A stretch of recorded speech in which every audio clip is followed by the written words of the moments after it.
ગીર સોમનાથના વેરાવળથી વેપારીઓએ વર્ષોની પરંપરા મુજબ મેઘરાજાને રીઝવવા પદયાત્રા કરી। વેરાવળથી સોમનાથ સુધીની પદયાત્રામાં 100 જેટલા વેપારીઓ જોડાયા।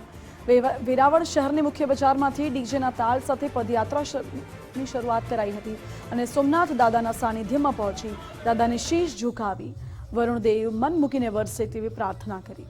ઉલ્લેખનીય છે કે અંદાજે 25 વર્ષ પહેલા દુકાળ જેવી પરિસ્થિતિ ઉદ્ભવી હતી, ત્યારથી આ પ્રથાની શરૂઆત થઈ અને આજે પણ યથાવત છે। આજે વેરાવળ ખાતેથી 25 વર્ષથી વખારિયા બજારના જથ્થાબંધ વેરાવળ એસોસિએશન મંડળ દ્વારા મહાદેવ ફુલેશ્વર મહાદેવના આંગણેથી આ સોમનાથથી વેરાવળ પદયાત્રાનો આરંભ થશે।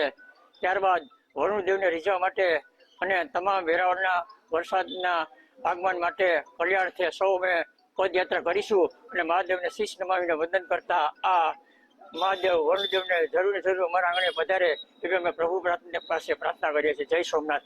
વેરાવળની અંદર 25 વર્ષ પહેલા દુષ્કાળ જેવી પરિસ્થિતિ હતી, એટલે એક વિચાર આવ્યો અને અમારા વડીલો બધા સાથે હતા અને 25 વર્ષ પહેલાથી વેરાવળથી વખારિયા બજારથી ચાલી અને સોમનાથ દાદાને રીઝવવા માટે અમે છેલ્લા 25 વર્ષથી જઈએ છીએ અને હંમેશા અમારા આ પ્રયત્ન અને અમારી શ્રદ્ધા, અમારી પ્રાર્થનાથી સોમનાથ દાદાની મહેરબાનીથી સારો એવો વરસાદ થાય છે અને વેરાવળ અને આસપાસના વિસ્તારની હંમેશા સોમનાથ દાદા રક્ષા કરતા આવ્યા છે અને સહકાર અને અમી દ્રષ્ટિ રાખી અમને ખૂબ ખૂબ આશીર્વાદ મળે છે।